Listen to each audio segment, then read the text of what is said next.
Assalamualaikum warahmatullahi wabarakatuh. Waalaikumsalam warahmatullahi wabarakatuh. Selamat siang Bapak Ibu guru hebat. Terima kasih pada siang ini telah hadir pada acara ini, yaitu mengenai diseminasi budaya positif di sekolah. Yang saya hormati Bapak Kepala Sekolah SDN Sukasetia, terima kasih atas dukungannya dan sampai hari ini pun telah mengizinkan saya untuk menyampaikan diseminasi ini. Terima kasih juga kepada Bapak Ibu guru SDN Sukasetia yang sama-sama telah mendukung saya sampai hari ini untuk mengikuti pelatihan calon pendidikan calon guru penggerak. Terima kasih atas waktunya untuk mengikuti kegiatan ini. Terima kasih pula kepada rekan-rekan saya, bapak-bapak, ibu guru dari berbagai sekolah, ada Pak Aris Iswandi dan Pak Yan Cahya di SDN 3 Ciberowong, Bapak Yan Anwar Hidayat dari SDN Ciberowong, dan Bapak Ahmad dari SDN 2 Ciberowong.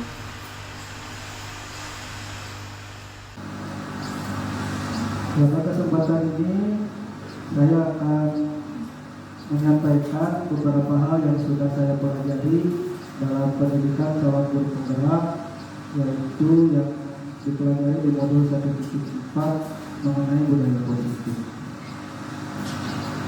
Cara ini bukan saya akan menyampaikan materi, bukan, tetapi kita sharing aja mengenai pengalaman dan pengetahuan yang baru saya dapati, dan kita sharingkan dengan pengalaman Bapak Ibu di sekolah. Karena mungkin di sini Bapak Ibu tentunya sudah terlebih dahulu dibanding saya mengenai memahami apa yang terkait dalam budaya positif di sekolah.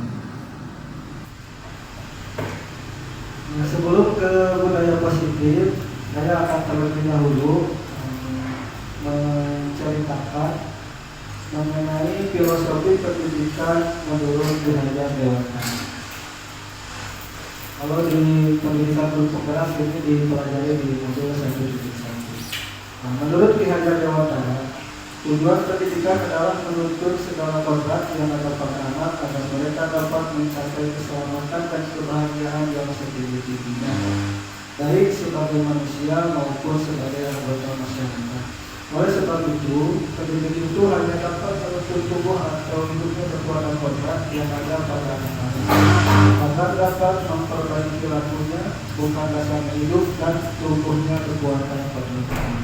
Jadi menurut Ki Hajar Dewantara itu, pendidik itu diibaratkan sebagai seorang petani atau pekebun, di mana petani itu hanya merawat. Nah, kita sebagai pendidik juga hanya menuntun anak. Nah, kalau petani menanam jagung, tentunya nanti sesudah tumbuh, sudah berlibur, buahnya itu tetap akan menjadi jagung. Tidak bisa kita menanam jagung kemudian mengharapkan nanti akan menjadi padi, itu tidak bisa. Kalau itu pun pendidikan anak-anak kita tidak bisa kita rubah dasarnya itu, tapi kita hanya bisa menuntun anak-anak itu agar berkembang sesuai program. Kemudian ada nilai dan peran sebagai guru. Nilai-nilai sebagai guru itu yang pertama berpihak pada murid, yang kedua mandiri, yang ketiga reflektif, 4 kolaboratif, dan yang kelima inovatif. Nilai-nilai ini harus senantiasa ada dalam diri kita sebagai guru. Nah, kemudian mengenai perannya, peran seorang guru itu pertama menjadi pemimpin pembelajaran, yang kedua menjadi coach bagi guru lain, Yang ketiga, mendorong kolaborasi. Keempat, mewujudkan kepemimpinan murid. Dan yang kelima, menggerakkan komunitas praktisi. Nah, ini nilai dan peran sebagai guru. Yang selanjutnya, ini ada visi guru penggerak. Pemahaman kita mengenai visi ini, mungkin kita di waktu kecil pernah mengalami pertanyaan ketika kecil, oh, menjadi orang yang seperti apa kita apabila nanti sudah besar. Atau kalau di sekolah mungkin kita juga sering menanyakan kepada anak-anak kita, apa cita-citamu nanti kalau sudah besar lagi. Nah, mungkin waktu itu, waktu masa-masa kita kecil, kita tentu akan dengan lantang menjawab apa yang kita inginkan. Baik itu kita menyebutkan profesi ataupun yang lain. Misalkan, cita-cita saya ingin menjadi guru atau menjadi dokter, itu cita-cita. Kita waktu kecil ketika hanya mengenai sama cita-cita. Padahal pencapaian itu kita tidak tahu. Kalau kita menyebutkan saya ingin menjadi dokter, nah waktu kecil kita tidak tahu sudah besar itu akan menjadi dokter atau tidak. Nah, itulah penggambaran kita tentang visi gitu. Nah, di sini visi adalah representasi visual kita akan masa depan. Penggambaran visi yang jelas tentang keadaan di masa depan dapat membantu kita untuk merencanakan dan menjelaskan upaya-upaya mewujudkannya. Sesuai tadi yang disampaikan, pendidikan menurut Ki Hajar Dewantara, untuk mewujudkan itu kita harus memiliki nilai-nilai sebagai guru. Kemudian berperan sesuai apa yang tadi disebutkan. Kemudian untuk mewujudkannya diperlukan visi. Jadi sebagai pendidik, sebagai guru, kita harus memiliki visi itu. Mau seperti apa anak didik kita di dalam jangka waktu 5 sampai 10 tahun ke depan. Kita harus memiliki visi itu. Visi itu sebagai penunjuk arah apa yang kita lakukan, apa yang kita pengajaran kita kepada anak-anak kita. Kemudian dalam mewujudkan upaya-upaya dalam mewujudkan visi itu, kita terapkan melalui budaya positif, penerapan budaya positif di sekolah. Nah, kita masuk sekarang ke budaya positif. Budaya positif di sekolah yaitu nilai dan kebiasaan di sekolah yang berpihak pada murid agar mereka dapat berkembang menjadi pribadi yang kritis, penuh hormat dan bertanggung jawab sesuai dengan profil pelajar Pancasila. Untuk memahami budaya positif ini, di sini ada pertanyaan: setujukah Bapak dan Ibu mengenai pernyataan berikut? Yang pertama, hukuman dapat mendisiplinkan anak. Silakan Bapak Ibu bacakan, setuju tidak mengenai pernyataan yang ke-1. Yang kedua, pemberian hukuman dengan hal positif seperti membaca atau membersihkan halaman sekolah dapat meningkatkan disiplin anak. Silakan. Yang ketiga, memberi penghargaan dapat meningkatkan motivasi belajar anak. Setuju tidak mengenai pernyataan berikut? Tidak perlu Bapak Ibu sampaikan, silakan disimpan di hati masing-masing. Nanti sambil berjalan sampai selesai. Apakah dilanjutkan konsep pertama dalam budaya positif? Yang pertama, perubahan paradigma belajar. Yang kedua, disiplin positif dan nilai-nilai kebajikan. Yang ketiga, kebutuhan dasar manusia. Keempat, motivasi perilaku manusia. Kelima, restitusi posisi kontrol guru. 6, keyakinan kelas. Dan yang terakhir mengenai segitiga restitusi. Ini yang akan nanti kita bahas. Yang pertama mengenai perubahan paradigma dalam belajar.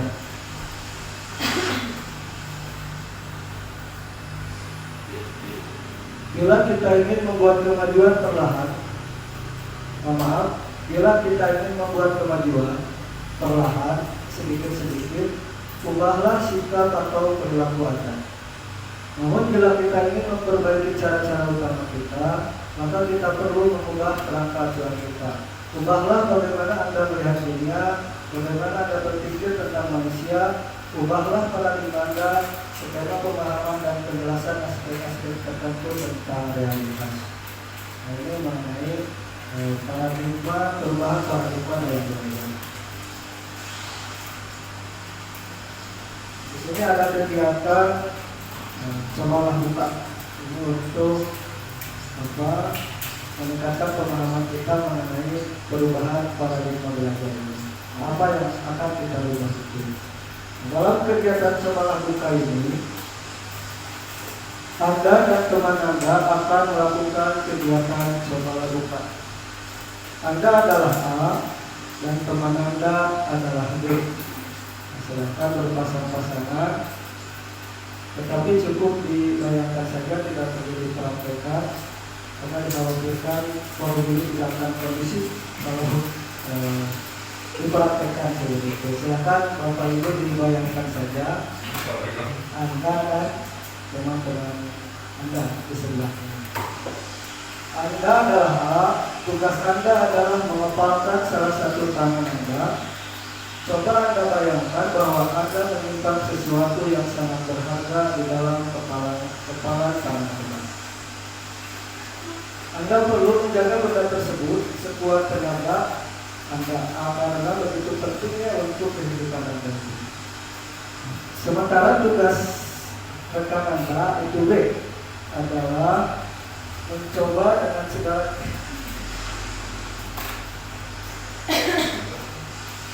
tugas rekan Anda itu B adalah mencoba dengan segala cara untuk membuka kepala tangan Anda. Teman Anda B boleh membunuh, menghardik, mengintimidasi, memarahi, menggoda, menggelitik, bahkan menawari Anda uang agar Anda bersedia membuka kepala tangan Anda tersebut. Silahkan dengan segala cara, tapi dibayangkan, dikhawatirkan akan terjadi sesuatu kalau ini dipraktekkan sekarang. Bolehkah saya bertanya Bapak Ibu mengenai ini? Apakah Anda akhirnya akan membuka kepala tangan Anda tersebut atau tidak akan membuka kepala tangan Anda tersebut? Tidak membukanya dengan alasan yang seperti apa? Dan kalau itu terbuka juga, alasannya akan seperti apa? Apakah ada di antara Bapak Ibu yang membuka kepala tangan Bapak Ibu? Ada? Padanya mungkin akan membuka. Itu padanya mempunyai alasan itu. Yang tidak membuka, padanya silahkan disimpan alasannya membuka atau tidak membuka kepala tangan tersebut.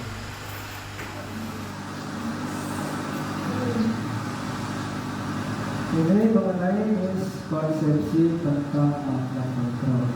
Kegiatan yang barusan itu akan menuju ke pemahaman kita mengenai yang tadi, perubahan paradigma dalam belajar. Melalui kegiatan tersebut, pertanyaannya, siapakah yang dapat mengontrol tangan Anda tersebut? Dibuka atau tidak dibuka itu bergantung kepada diri Anda sendiri, karena hanya diri Anda sendiri yang dapat membuka kepala tangan tersebut. Kalau dibuka berarti ada alasannya, tentu ada alasannya. Kalau tidak dibuka pun itu pun ada alasannya. Tetapi pada intinya yang dapat mengontrol diri Anda adalah hanya Anda sendiri. Itu mengenai kontrol kontrol. Nah, di sini ada miskonsepsi tentang makna kontrol. Yang pertama, ilusi guru mengontrol murid. Yang tadi kita selalu ataupun kadang-kala berpendapat bahwa kita dapat mengontrol murid. Padahal yang sejatinya kita tidak bisa mengontrol murid, karena hanya diri kita sendiri yang dapat mengontrol itu. Yang kedua, ilusi bahwa semua penguatan positif efektif dan bermanfaat. Yang ketiga, ilusi bahwa kritik dan membuat orang merasa bersalah dapat menguatkan karakter. Yang keempat, ilusi bahwa orang dewasa memiliki hak untuk memaksa, seperti apa yang kita lakukan terhadap anak didik kita. Dengan memaksa murid untuk berperilaku sesuai dengan yang kita inginkan, dan itu bersifat positif, itu kita anggap benar. Nah, padahal itu miskonsepsi, karena tadi yang dapat mengontrol murid itu hanya pribadi muridnya itu sendiri. Bagaimana seseorang bisa berubah dari paradigma stimulus respon kepada pendekatan teori kontrol? Nah, sementara yang pertama yang saya lakukan, yaitu kemarin sebagai penduduk pendidik, itu selalu menerapkan stimulus respon. Nah, sekarang ada yang baru mengenai teori kontrol. Nah, yang pertama, dalam stimulus respon, realitas atau kebutuhan kita sama. Dalam teori kontrol itu, realitas atau kebutuhan kita berbeda. Tentu kita memiliki kebutuhan berbeda-beda, termasuk murid-murid kita itu memiliki kebutuhan yang berbeda-beda. Yang kedua, semua orang melihat hal yang sama. Dalam teori kontrol, setiap orang memiliki gambaran yang berbeda-beda. Kita mencoba mengubah orang agar berpandangan sama dengan kita, itu dalam stimulus respon. Sementara dalam teori kontrol, kita berusaha memahami pandangan orang lain tentang dunia. Perilaku buruk dilihat sebagai suatu kesalahan. Sementara dalam teori kontrol itu, semua perilaku memiliki tujuan. Orang lain bisa mengontrol saya, itu dalam stimulus respon. Dalam teori kontrol, hanya Anda yang bisa mengontrol diri Anda.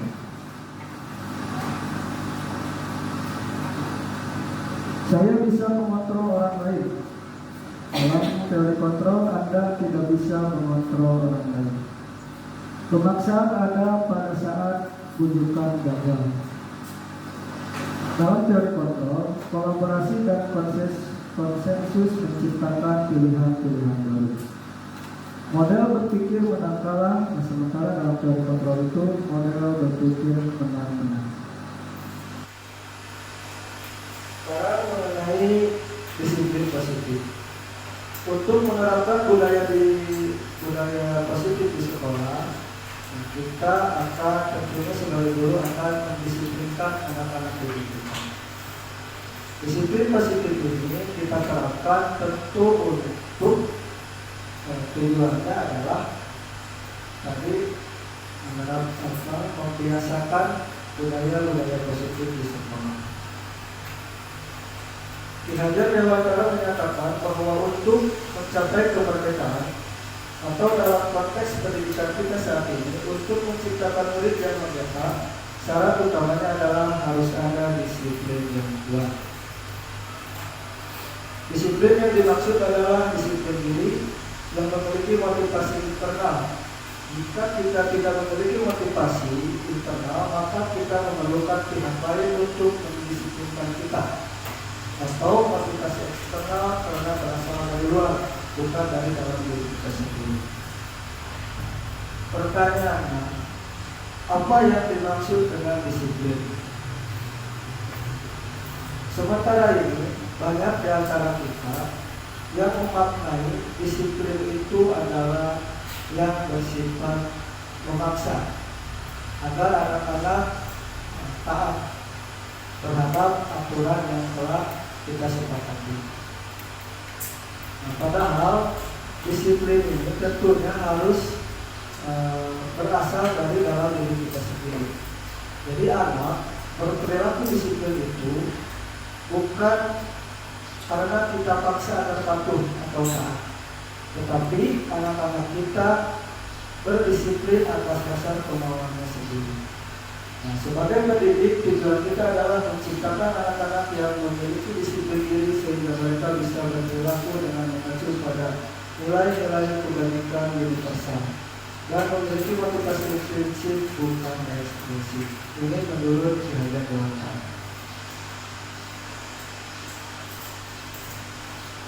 Yang disebutkan barusan mengenai nilai-nilai kebaikan universal. Nilai-nilai kebajikan adalah sifat-sifat positif manusia yang merupakan tujuan mulia yang ingin dicapai setiap individu. Nilai-nilai kebajikan universal sendiri berarti nilai-nilai kebajikan yang disepakati bersama, lepas dari suku bangsa, agama, bahasa maupun latar belakang.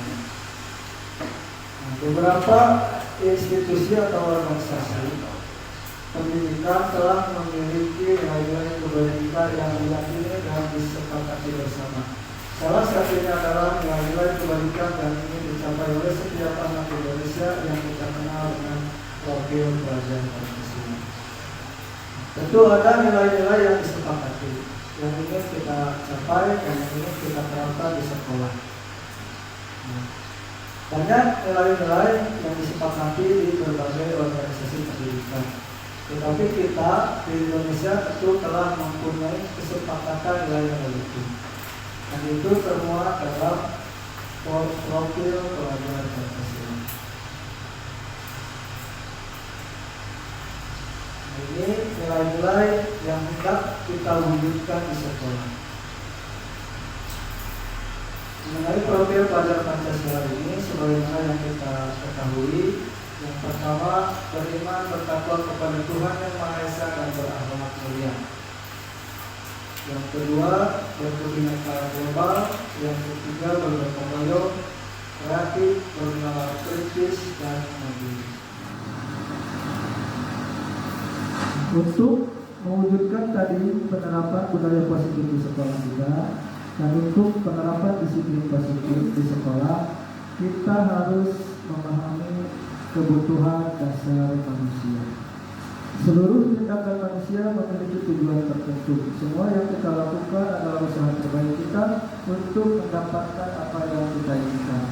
Ketika mendapatkan apa yang kita inginkan, sebetulnya saat itu kita sedang memenuhi satu atau lebih dari satu kebutuhan dasar. Tadi kita akan, misalkan ada anak yang melanggar peraturan, nah kita akan menyebutkan bahwa anak itu telah melanggar aturan, berarti berbuat salah. Nah, konsekuensinya adalah peran kita di situ, perannya apa yang kita inginkan. Apakah itu dengan menghukum anak, ataukah akan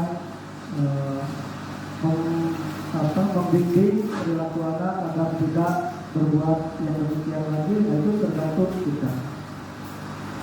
Tapi untuk melakukan peran kita tersebut, kita harusnya itu memperhatikan kebutuhan dasar manusia ini. Karena tadi setiap perilaku itu memiliki tujuan, termasuk perilaku anak-anak didik kita. Kebutuhan dasar manusia itu ada 5. Yang pertama, bertahan hidup. Yang kedua, kasih sayang dan rasa diterima. Yang keempat, kekuasaan. Yang kelima, kebebasan. Dan yang keempat, kebebasan. Dan yang kelima, kesenangan.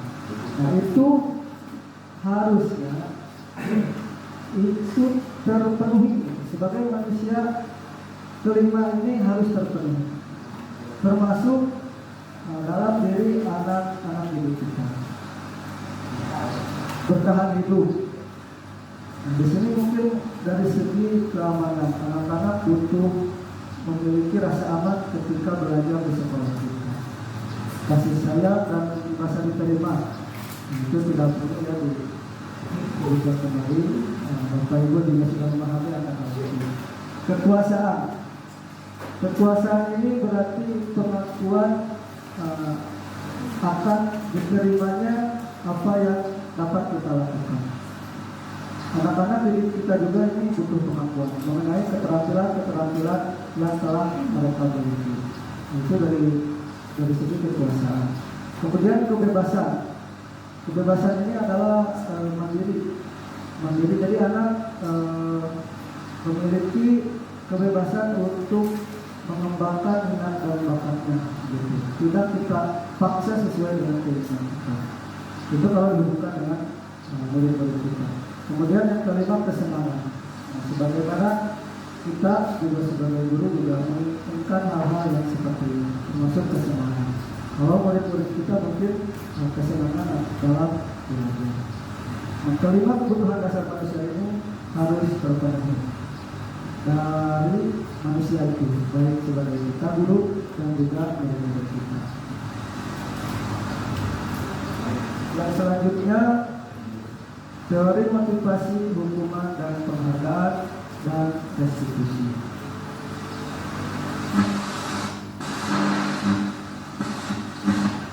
Tiga motivasi perilaku manusia.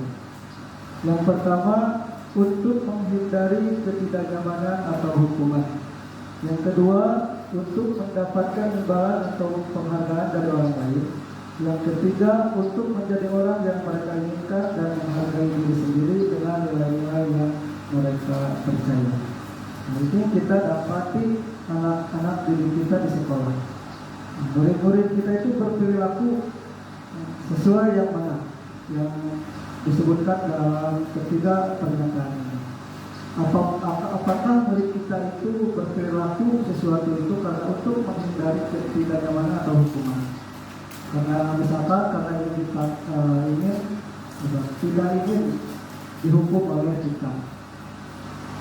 Yang kedua, mungkin anak-anak berperilaku itu sesuai imbalan atau penghargaan.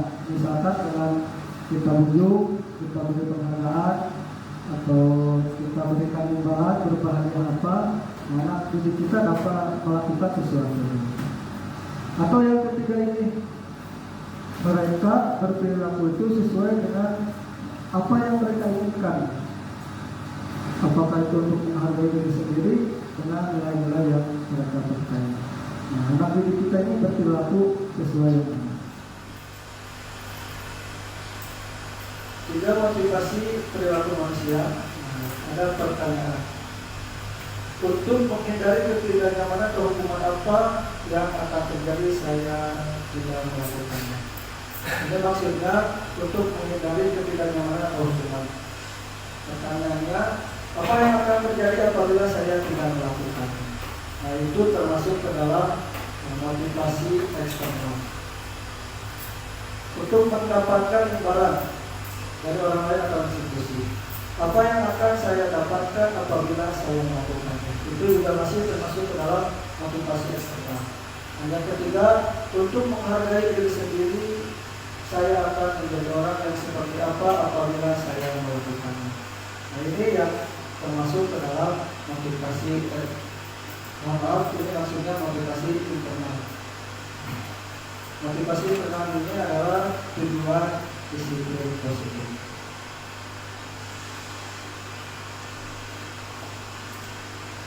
Dalam menjalankan peraturan ataupun keyakinan kelas di sekolah, bila mana ada suatu pelanggaran, tentunya sesuatu harus terjadi. Untuk itu kita perlu meninjau ulang tindakan penegakan peraturan atau keyakinan kelas setelah kita selesai. Tindakan terhadap suatu pelanggaran pada umumnya berbentuk hukuman atau konsekuensi. Apabila anak didik kita melanggar peraturan, tentu harus ada yang terjadi. Nah, di manakah posisi kita saat itu? Apakah itu dengan menghukum anak didik kita atau memberikan sanksi? Ada konsekuensi. Konsekuensi ini berarti anak mengetahui apabila melakukan suatu kesalahan, anak akan mengetahui hukuman apa yang didapatkan atau sanksi apa yang akan didapatkan. Ini konsekuensi atau sanksi. Kalau hukuman itu biasanya bersifat responsif. Anak melakukan suatu kesalahan, kemudian kita marah, kita hukum anak tersebut. Nah, anak tidak tahu hukuman yang akan didapatkan itu, karena itu bersifat spontan. Ketika melakukan kesalahan, anak tidak tahu hukumannya, karena itu hukuman itu yang dikeluarkan oleh kita. Nah, dalam sanksi atau konsekuensi itu sudah termuat pada peraturan kelasnya. Apabila melakukan suatu kesalahan, anak tahu apa itu penerusan apa yang harus dilakukan. Karena konsekuensi ini sudah ada kesepakatan antara anak dan guru. Sementara restitusi adalah proses menciptakan kondisi bagi murid untuk memperbaiki kesalahan mereka, sehingga mereka bisa kembali pada kelompok mereka dengan karakter yang lebih kuat. Jadi ada hukuman, konsekuensi, dan restitusi. Nah, ini perbedaannya. Jadi pertanyaannya sekarang adalah apa perbedaan antara hukuman dengan restitusi seperti itu. Ini yang pada yang sudah diri dulu, mohon maaf seperti ini karena tidak. Ada yang termasuk identitas gagal, ada yang termasuk identitas sukses. Identitas gagal itu termasuk ke dalam kelompok hukuman. Sementara identitas sukses itu adalah perilaku disiplin yang kita inginkan, tetapi dihasilkan oleh dua hal. Yang pertama oleh konsekuensi, dan yang kedua oleh restitusi. Sementara tujuan akhir kita adalah yang restitusi. Itu yang dimaksud dengan identitas sukses. Ada yang pertama itu hukuman yang termasuk identitas gagal. Sesuatu yang menyakitkan harus terjadi. Jadi ketika anak mendapatkan hukuman, itu akan anak itu akan mendapatkan sesuatu yang menyakitkan. Konsekuensi itu sesuatu harus terjadi. Restitusi merupakan pilihan. Jadi dalam restitusi itu adalah menghadirkan pilihan-pilihan untuk menyelesaikan suatu permasalahan. Termasuk apabila anak melakukan suatu kesalahan, itu terdapat solusi berbagai pilihan apa yang harus dilakukan. Hukuman akan menimbulkan tidak nyaman untuk murid untuk jangka waktu yang panjang. Kalau anak-anak itu sudah mendapatkan sesuatu yang menyakitkan, tentu itu akan berdampak kepada perilakunya. Tentu mereka akan ingat hukuman apa yang telah mereka dapati dari kita. Anak itu akan ingat dalam waktu yang jangka waktu yang panjang. Dalam konsekuensi, tidak nyaman untuk murid untuk jangka waktu pendek. Kalau konstitusi ini jangka waktunya lebih pendek gitu. Dalam restitusi menguatkan untuk murid dalam jangka waktu yang panjang. Jadi restitusi itu harus bersifat menguatkan. Karena kita mendapat penguatan karakter atas bimbingan yang kita lakukan. Nah, hukuman itu bersifat negatif. Kalau konsekuensi itu netral, dan restitusi itu positif.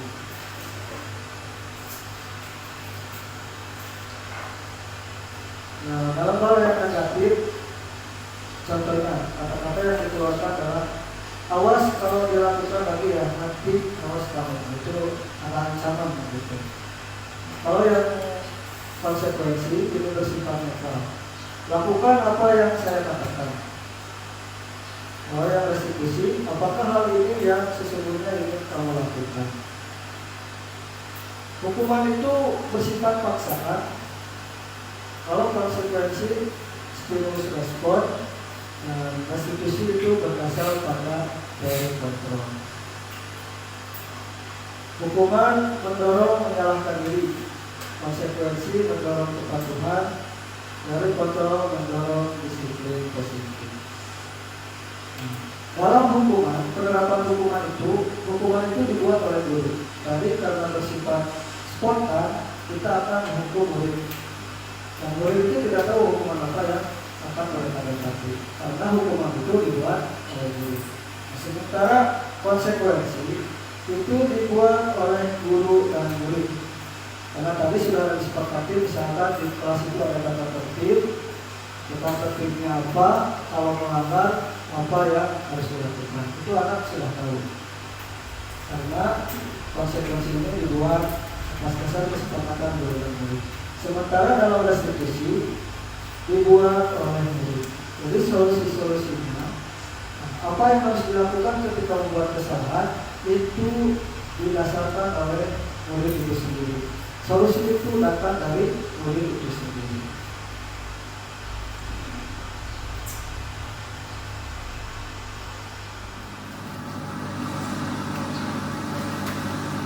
Selanjutnya, ciri-ciri restitusi. Restitusi bukan untuk menebus kesalahan, namun untuk belajar dari kesalahan. Restitusi memperbaiki hubungan. Restitusi adalah tawaran, bukan paksaan. Restitusi menuntut untuk melihat ke dalam diri.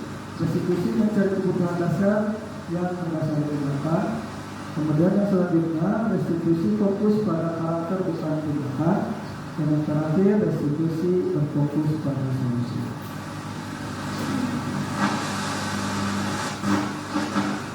Kemudian restitusi posisi kontrol dulu. Tadi ketika anak membuat kesalahan, di mana kita melakukan peran kita. Yang pertama itu ada penghukum. Ketika anak berbuat kesalahan, mungkin sebagian besar dari kita itu akan memposisikan diri sebagai penghukum agar tadi dapat mengontrol diri. Yang kedua, pembuat merasa bersalah. Kita juga mungkin pernah menerapkan hal ini. Ketika anak berbuat kesalahan, anak akan kita ajak bicara agar anak itu merasa bersalah. Nah, dalam hal ini biasanya guru akan bersikap lembut, tetapi anak akan merasa berbuat sesuatu yang sangat fatal seperti itu. Yang ketiga, posisi sebagai teman. Kita sebagai guru juga kadang-kala memposisikan diri kita sebagai teman murid-murid kita. Yang keempat, pemantau, dan yang kelima, manajer. Nah, sementara dalam restitusi ini, peran apa yang akan kita terapkan nanti? Di sini ada 5 posisi kontrol restitusi. Apakah sebagai penghukum, membuat merasa bersalah, atau sebagai teman, pemantau, atau manajer. Motivasinya itu yang di awal. Nanti motivasinya apakah termasuk motivasi eksternal atau termasuk motivasi prinsip. Nah, mana yang termasuk yang gagal dan mana yang termasuk yang sukses. Yang pertama, perilaku kontrol yang negatif. Yang negatif itu yang tadi, yang pertama penghukum dan kedua pembuat merasa bersalah. Nah, itu negatif. Perilaku kontrol yang positif itu dengan memposisikan diri kita sebagai teman dan pemantau. Kemudian yang termasuk tidak kita sukses itu ada kontrol diri yang termasuk ke dalam posisi manajer. Di sini ada beberapa hal. Contoh, pertama sebagai penghukum. Sebagai penghukum itu kita akan menghakimi, menunjuk-nunjuk, menyakiti ataupun menyindir. Itu yang bersifat hukuman. Yang pembuat merasa bersalah itu kita biasanya memperankan diri sebagai penceramah, menunjukkan kekecewaan yang dalam. Itu tujuannya agar anak merasa bersalah. Yang keempat, membuatkan alasan-alasan untuk murid-muridnya. Yang pemantau menghitung dan mengukur, yang manajer mengajukan pertanyaan-pertanyaan.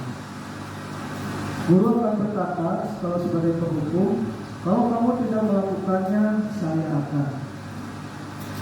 Itu untuk mengontrol, tujuannya untuk mengontrol murid hukuman itu. Nah, biasanya kita akan memaksa murid untuk melakukan sesuatu. Kalau membuat merasa bersalah, kamu sudah mengecewakan ibu bapak. Kalau kita kata-kata yang sudah keluar dari kita, itu anak akan merasa bersalah.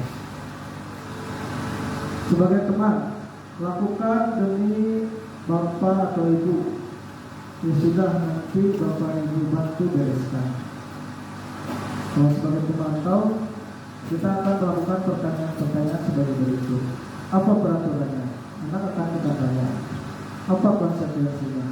Itu kita gali dalam diri anak tersebut. Nah, sementara dalam posisi manajer, kita akan melakukan dengan berbagai pertanyaan-pertanyaan agar murid dapat memperbaiki kesalahannya. Pertanyaannya seperti ini: apa yang kita yakini? Apa kamu meyakini hal tersebut? Kalau kamu meyakininya, maukah kamu memperbaikinya? Kalau kamu memperbaikinya, jadi kira-kira hal tersebut akan menggambarkan apa tentang diri.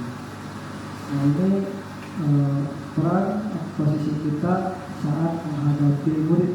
Apakah sebagai pembuku, membuat merasa bersalah, teman, pemantau, atau manajer. Jadi ada hasilnya, kemudian ada apa yang dikatakan murid, dampaknya pada murid, dan kemudian kaitannya dengan dunia berkualitas.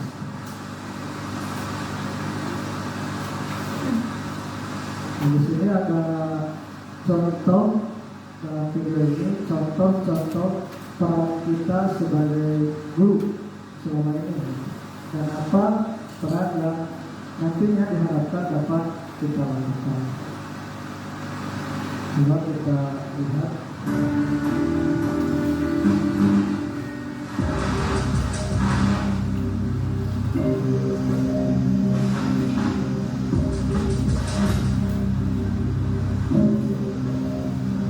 Naren, sini kamu. Selamat pagi, Bu. Selalu terlambat. Kamu deh, pasti terlambat. Maaf, Bu. Saya Apa? Apa coba? Alasan kamu apa lagi? Kapan sih kamu tidak terlambat? Malas sekali ya kamu jadi anak. saya Dasar pemalas. Gak kapok-kapok sih kamu. Sudah berapa kali terlambat? Sana, kamu keliling lapangan basket 2 kali. kenapa saya harus keliling lapangan basket, Bu? Kenapa? Kamu melawan ibu. Berani-beraninya jawab. Sudah terlambat, masih berani jawab pula. Sekarang, keliling lapangan basket 5 kali sekalian. Biar kapok. Cepat. Pergi sana ke lapangan basket. Nah, ini contoh yang pembuku. Nah, sekarang yang kedua, posisi pembuat merasa bersalah.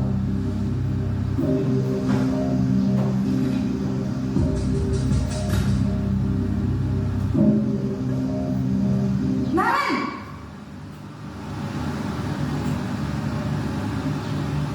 Selamat pagi, Bu. Naren, kamu kenapa terlambat lagi, nak? Ya Tuhan, Naren, kamu senang ya bikin ibu susah ya?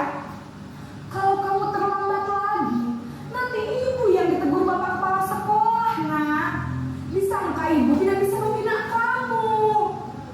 Duh, gimana ini? Maaf, Bu.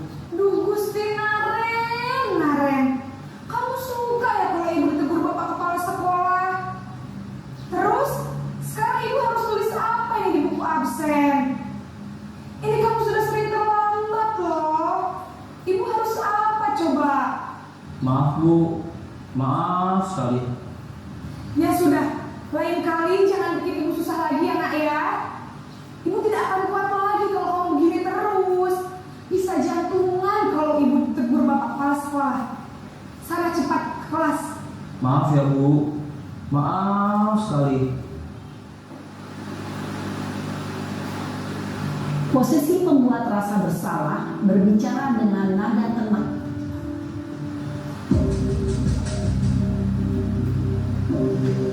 Sekarang yang selanjutnya ini memposisikan sebagai teman. Naren,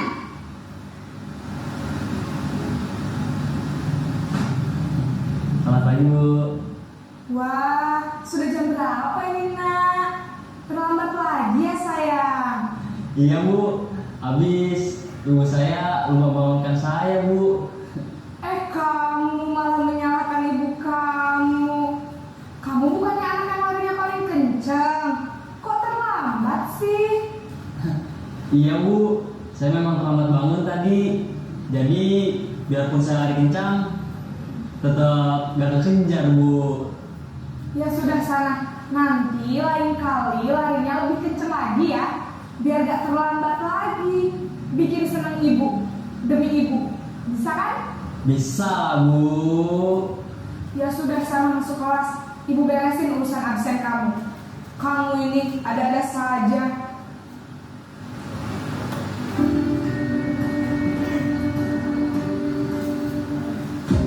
Sekarang kalau kita memposisikan diri sebagai pemantau, jangan seperti itu.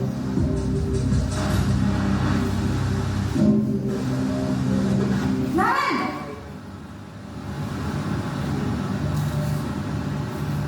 Selamat pagi Bu. Naren, apa peraturan sekolah kita tentang jam berapa kita harus masuk sekolah, nak? Kita harus di sekolah jam 7 Bu. Iya betul, sekarang sudah jam 7.20. Naren sudah tahu konsekuensinya jika terlambat hadir. Paham Bu, saya harus tinggal kelas pas jam istirahat selama 20 menit. Iya benar, konsekuensinya demikian. Jadi nanti jam 9.30 pas istirahat, kamu harus tinggal di kelas, kerjakan tugas tambahan untuk ketertinggalan kamu, ya? Baik Bu. Nah, terakhir sekarang apabila kita memposisikan diri sebagai guru, ini akan menjadi seperti ini.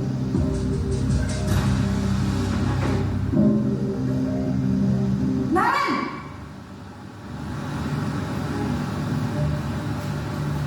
Selamat pagi Bu. Selamat pagi Naren. Maaf Bu, saya terlambat. Iya, sekolah masuknya jam 7, sekarang sudah jam 7.20. Jadi sekarang bagaimana ini Naren? Maaf Bu, saya lupa setel alarm saya semalam. Baiklah, menurut kamu, keyakinan sekolah yang mana yang perlu kamu tingkatkan? Menghargai diri sendiri dan orang lain mungkin ya Bu. Setuju. Jadi, apakah Naren meyakini prinsip saling menghormati tersebut? Iya Bu, saya meyakininya. Apakah Naren bersedia memperbaiki masalah keterlambatan ini? Bersedia Bu. Bagaimana kamu akan perbaiki masalah keterlambatan ini? Saya akan coba untuk tidak lupa menyetel alarm saya Bu. Baik, kalau Naren lupa menyetel alarm di rumah, ada orang yang kira-kira bisa bantu mengingatkan tidak? Ada Bu, kakak saya, Kak Emma. Ada lagi selain Kak Emma? Selain Kak Emma, ada ibu saya. Baik, jadi yang mengingatkan Naren adalah Kak Emma dan ibu kamu ya? Kira-kira akan mulai setel alarm kapan nih Naren? Setelah pulang sekolah, akan segera saya lakukan. Baik, jadi Naren akan setel alarm untuk bangun besok pagi dan akan diingatkan oleh kakak dan ibunda Naren ya. Ada lagi yang mungkin perlu dilakukan Naren agar tidak terlambat bangun lagi? Tidak ada Bu. Baik Naren, terima kasih untuk kerjasama kamu. Sekarang kamu perlu kembali ke kelas untuk belajar. Baik Bu, terima kasih. Mungkin hal tersebut contoh mengenai posisi kontrol kita. Kita memposisikan sebagai apa? Kalau sudah terbayar, mungkin Bapak Ibu guru dapat membayangkan selama ini posisi mana yang kira-kira telah kita terapkan untuk mendisiplinkan murid-murid kita. Apakah penghukum, atau pembuat merasa bersalah, atau teman, pemantau, dan manajer. Sementara sampai hari ini di posisi mana kira-kira kita dalam menuntut perilaku murid kita dalam menerapkan disiplin murid kita. Yang selanjutnya adalah keyakinan kelas. Nah, ini mungkin berupa upaya kita untuk memposisikan diri kita. Dalam hal ini posisi sebagai manajer seperti itu. Nah, kenapa keyakinan kelas tidak peraturan kelas saja atau tata tertib saja? Keyakinan kelas adalah nilai-nilai kebajikan atau prinsip-prinsip universal yang disepakati bersama secara universal, lepas dari perbedaan agama, suku, negara, dan bahasa. Menurut dosen, suatu keyakinan akan lebih memotivasi seseorang dari dalam hal ini termasuk ke dalam motivasi prinsip. Seseorang akan lebih bersemangat untuk menjalankan keyakinannya daripada hanya sekedar mengikuti peraturan.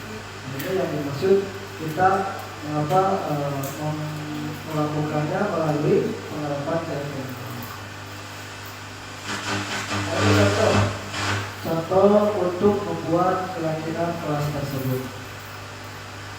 Bisa kita, atau yang tadi kan kita akan mendiskusikannya dengan anak-anak, begitu. Karena keyakinan kelas ini dibuat oleh anak-anak. Nah, ini contoh pembuatan badan tampak seperti ini dalam tabel Y. Mungkin kita bisa menggali dari anak-anak kita kira-kira apa yang harus kita lakukan selama di kelas. Mungkin anak-anak akan menuliskannya dan bisa kita tempelkan nanti kalau sudah selesai di majalah di akhir kelas seperti itu. Kita kumpulkan dulu anak-anak kita menuliskan apa, kemudian kita bahas bersama anak-anak dan nantinya kita sepakati. Kalau sudah sepakati bisa kita tempelkan dan bisa kita terapkan di kelas seperti itu. Nah, contoh misalkan ini kalau mau membuat keyakinan kelas melalui bagian Y, ada model-model yang lainnya. Ini hanya contoh, jadi yang dipilih yang paling saja. Terlihat berempati terhadap perasaan orang lain, memegang barang dari orang lain hanya dengan izinnya, mendengarkan dengan seksama, senantiasa berbuat baik, kemudian berbudi. Murid ini terlihat seperti apa? Ini terlihat. Yang terdengar, ini yang berarti ya dilakukan lewat ucapan atau kata-kata. Satu orang berbicara, yuk saya bantu, kita bisa selesaikan ini bersama. Kelima, tolong ya, permisi, boleh saya pinjam, nanti akan segera saya kembalikan. Itu kata-kata yang ini kita dengar di kelas seperti itu. Berperilaku, setiap kali itu kita harus tersenyum ramah, memberikan salam hormat, berjabat tangan, memberikan ruang bekerja, postur tubuh yang tenang. Nah, ini apa yang kita ingin lihat, apa yang kita terapkan sehari-hari di kelas seperti itu. Nah, dalam restitusi ini itu harus berupa hal-hal yang positif, termasuk kata-kata. Jadi kata-kata pun harus hal-hal yang positif yang ingin didengar. Nah, kalau keluar dari kata-kata positif ini, keluar dari apa yang kita sepakati ini, berarti itu ada konsekuensinya. Yang tadi hukumannya itu tentu bukan dibuat oleh guru, tapi memperbaiki kesalahannya itu dibuat oleh diri sendiri. Nah, ini contoh pembuatan keyakinan kelas.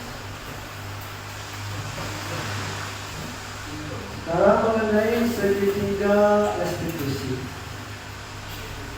Banyak pendekatan untuk memperbaiki atau membimbing murid kita agar tidak berbuat lagi kesalahan atau agar memperbaiki kesalahan tersebut. Tetapi kita ada model segitiga restitusi ini yang dibuat berdasarkan teori kontrol yang tadi disebut. Nah, upaya-upaya itu dapat dilakukan melalui segitiga restitusi ini. Nah, ada 3 sisi segitiga restitusi. Yang pertama, menstabilkan identitas. Setiap orang pasti pernah melakukan kesalahan, kamu bukan satu-satunya yang pernah melakukan kesalahan ini. Kita akan bertanya kepada murid, mengobrol, kita ngobrol, itu yang tujuannya untuk menstabilkan identitas. Biasanya anak kalau berbuat kesalahan itu dirinya akan tidak tenang. Kita stabilkan dulu identitasnya. Yang kedua, validasi tindakan yang salah. Dalam tadi kegiatan dalam ngobrol seperti itu. Kalau sudah menstabilkan identitas, yang kedua adalah memvalidasi tindakan yang salah tersebut. Kamu tentunya punya alasan mengapa melakukan itu. Adakah cara yang lebih efektif untuk mendapatkan apa yang kamu butuhkan? Itu untuk memvalidasi tindakan yang salah. Yang terakhir, menanyakan keyakinan. Keyakinan kelas apa yang telah kita sepakati? Kamu ingin menjadi orang yang seperti apa? Dalam video yang tadi itu ada yang di dalam posisi kontrol sebagai manajer. Tadi itu yang video tadi yang posisi sebagai manajer itu menerapkan segitiga restitusi.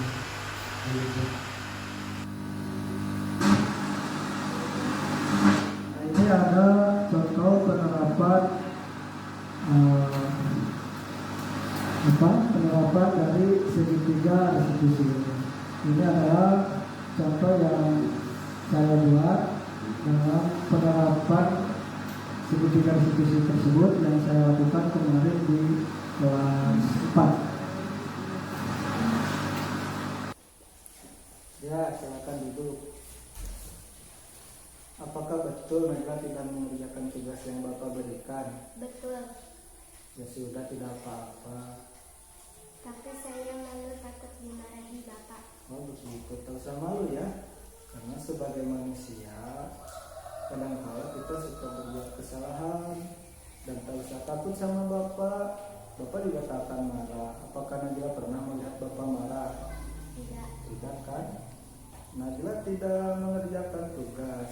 Tentu ada alasannya. Coba ceritakan sama Bapak apa alasannya. pada hari Senin kemarin saya tidak mengerjakan tugas karena saya pikir bisa mengerjakan besok. Karena masih ada waktu. Saya malah lupa. Oh begitu, apa ya? Sebagai manusia juga kita suka lupa. Sama Bapak juga suka lupa. Tapi kalau Najla dan teman-teman yang lain tidak mengerjakan tugas, apakah itu melanggar keyakinan kelas kita? Melanggar, Apa keyakinan kelas yang dilanggar? tidak bertanggung jawab dan tidak karena tidak mengerjakan tugas. Oh begitu. Kalau begitu, apa yang akan Najla lakukan untuk memperbaiki hal tersebut? Saya tidak akan menunda-nunda waktu karena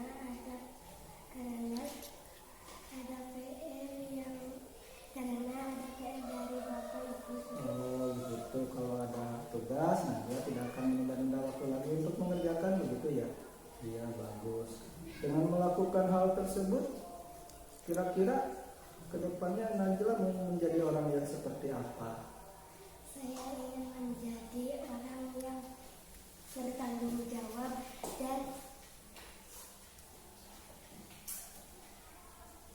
Supaya apa? Ingin menjadi orang yang bertanggung jawab. supaya tenang dan percaya diri. Supaya kalau sudah beres mengerjakan tugas karena bertanggung jawab, Najla jadi tenang ya di sini, belajarnya tenang, bisa lebih percaya diri, begitu. Iya, bagus ya, bagus. Tidak boleh sedih ya, tetap semangat untuk hari ini. Ya sudah, silakan duduk kembali.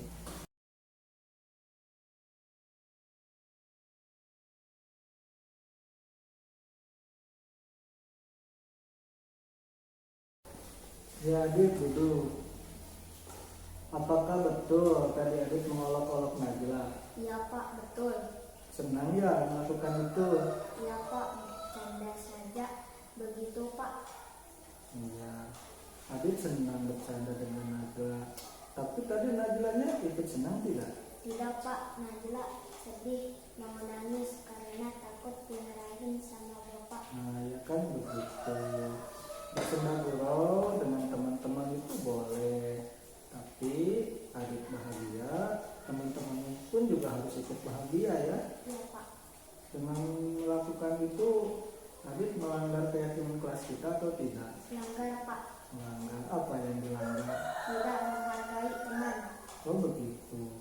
Kira-kira kalau sudah seperti itu, apa yang akan adik lakukan untuk memperbaiki hal tersebut? Meminta maaf pada Najla dan berjanji tidak akan mengolok-olok dan bilang untuk saling membantu dengan teman. Iya bagus. Bapak bangga sama adik. Adik mau mengakui kesalahan dan mau meminta maaf sama Najla.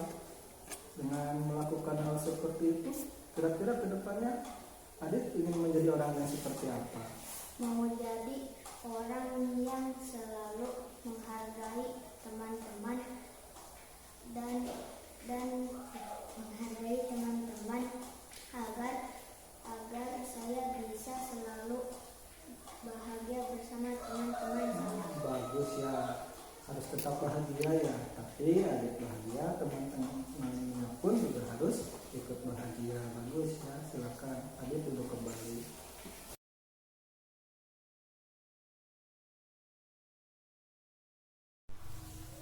Assalamualaikum warahmatullahi wabarakatuh. Perkenalkan, nama saya Najla. Saya siswa kelas 4 SDN Sukasetia. Saya senang karena tidak dihukum dan tidak dimarahi. Saya saat tidak mengerjakan PR, saya hanya ditanya-tanya dan diajak untuk memperbaiki hal tersebut. Terima kasih. Wassalamualaikum warahmatullahi wabarakatuh. Assalamualaikum warahmatullahi wabarakatuh. Perkenalkan, nama saya Adit dari kelas 4 SDN Sukasetia. Saya senang karena tidak dimarahi saat melakukan kesalahan. Saya hanya ditanya-tanya dan diajak untuk memperbaiki kesalahan. Terima kasih. Wassalamualaikum warahmatullahi wabarakatuh.